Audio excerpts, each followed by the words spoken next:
Hello guys! Hello! Welcome dito sa aking channel, Kabalaran 888. Welcome!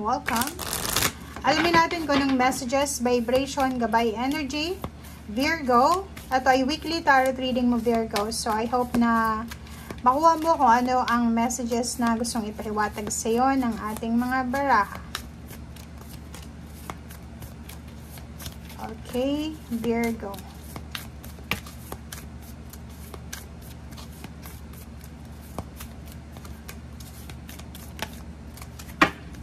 Okay, Virgo, ang daming messages dito na gustong lumabas. Kunin natin lahat yan. Okay, kunin natin lahat, Virgo. Forgiveness, pride, relationship, grief, trust, and regrets. Okay. So, nakikita natin dito, Virgo, na siguro may mga issues ka regarding relationship to, family life, relatives, or kung ano man to na connection. Sa kasalukuyan, eto yung feeling mo ngayon, eto yung emotion mo. Marami kang pinaghihinayangan, regret. Maraming nangyari sa nakaraan na parang pinagsisisihan mo. Like yung iba sa inyo dito nagsisi kung bakit nagpakasal agad-agad, nag-asawa agad. Parang ganon. Yung iba sa inyo dito is nagsisisi kung bakit ganon yung decision making na ginawa nila. Pero alam mo Virgo, na kahit magsisi ka pa, wala nang mangyayari. Hindi mo na mababago yung nakaraan. Okay? Forgiveness. Dito sa barahang to, maraming mga blockages like resentment, grudges, yung sama ng loob, hinanakit, ang posibleng humahad lang sa kung ano man ito na prosperity and abundance, or flow of prosperity, flow ng milagro sa buhay mo. Okay? And nakikita ko sir dito na isa sa dahilan kung bakit nahihirapan kang magpatawad or nahihirapan kang intindihin yung nangyari sa'yo sa nakaraan dahil ma-pride ka. Okay? Mahal mo yung sarili mo and alam mo na naniniwala ka sa sarili mo na hindi ka nagkamali or hindi ka nagkakamali. Parang ganun ang nakikita natin dito.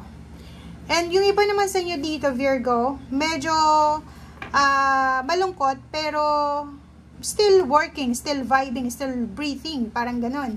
So, sinasabi ng baraha na pwedeng sa relationship ay nawalan kayo ng tiwala sa karelasyon nyo, or pwedeng may nawalan ng karelasyon, or pwedeng may nawalan ng interest sa kung ano man tong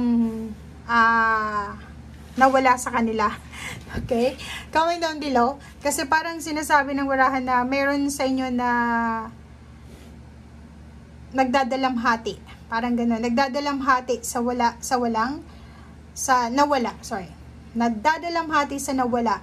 It's either nawalang relationship, nawalang protection, suporta, pera, trabaho, negosyo, or kano pa man. Okay? Paki-comment sa comment section if resonated ka. But fortunately,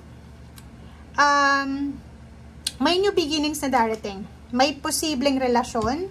It's either relationship, intimate relationship, friendship, acquaintances, mentors, or kung sino man ito na pwedeng pumasok sa buhay mo na pwedeng makatulong sa'yo para makamove on ka or para makapagsimula ka ng bagong buhay mo, mapa-emotional or financial. So, ano yung kailangan natin gawin ngayon, Virgo, is tiwala. Kailangan natin natanggapin kung ano yung nangyayari sa ngayon. If may mga gustong pumasok sa buhay mo para tulungan ka, para bigyan ka ng sagot sa mga katanungan mo, tanggapin mo siya. Huwag kang mag-alala kung halimbawa yung iba sa inyo kasi nasanay kayo sa comfort zone nyo na nahihirapan kayong tanggapin kung sino yung mga taong gustong pumasok sa buhay nyo. Ngayon mismo, sinasabi ng barahan na tanggapin natin kung ano yung darating. Tanggapin natin kung ano yung or kung sino-sino ang mga taong ito na gustong pumasok sa buhay natin.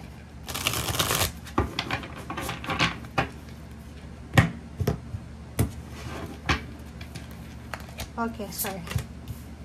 Four of Air, Six of Earth, Five of Fire, and Nine of Air. So, nakikita ko sir dito, ang focus mo is parang negative.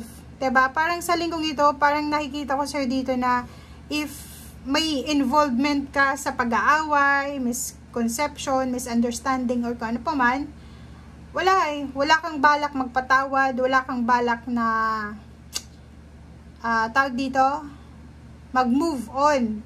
Kasi sinasabi ng baraser dito na nakafocus ka sa worst eh. Parang iniisip mo, kung ano yung nararamdaman mo sa ngayon, ini-embrace mo. Kung nasasaktan ka, ini-embrace mo yung pain. Kung halimbawa disappointed ka, ini-embrace mo yung pain. Parang ang nakikita natin dito is wala kang balak na lumabas dyan sa pain na yan or sa comfort zone mo. Okay?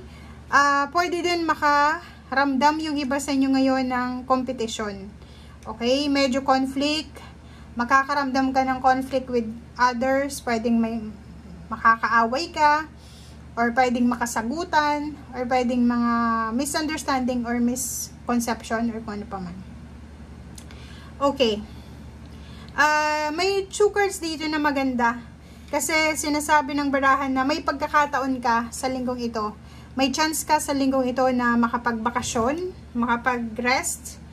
And if ever man may decision making ka, nakikita ko ditong Virgo is siguro kakapasok lang nila sa trabaho, tapos biglang nagbago yung isip nila na mag-resign, okay?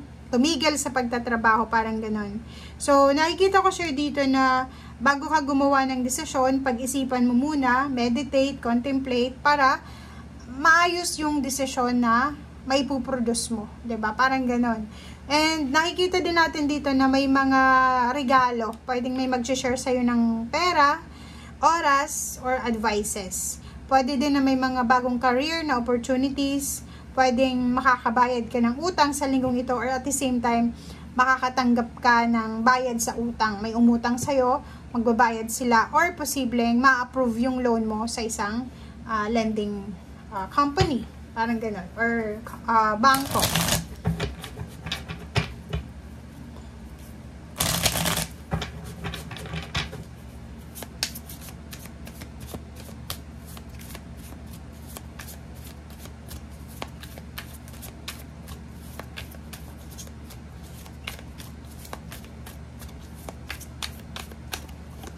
Okay, first card natin dito is 2 of Pentacles.